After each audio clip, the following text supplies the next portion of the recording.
Maharashtra deputy CM మరియు మహారాష్ట్ర రాజకీయాల్లో బలమైన నేతగా ఉన్న అజిత్ పవార్ గారు ఈరోజు జరిగిన ప్లేన్ క్రాష్లో మరణించారు.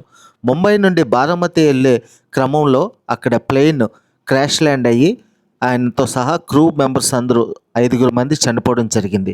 ఈ దురదృష్టకరమైన సంఘటన జరిగినప్పుడు అక్కడ పొగమంచు చాలా బలంగా ఉందని, ఒక రాయిని ఢీకొట్టి తర్వాత విమానం పదే పేలిపోయిందని అక్కడున్న సాక్షులు తెలిపారు.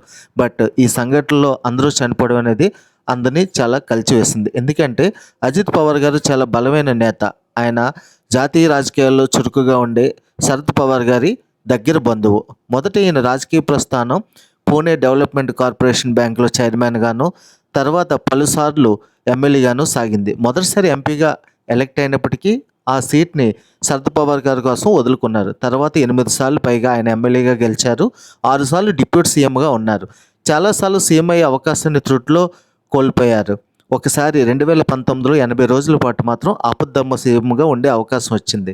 చాలాసార్లు ఆయన సీఎం అవ్వాలనుకున్నప్పటికీ ఆ కర్ణ నెరవేరకుండానే ఈ దురదృష్టకరమైన ప్లేన్ క్రాష్ సంఘటనలో ఆయన చనిపోవడం చాలా విషాదకరం.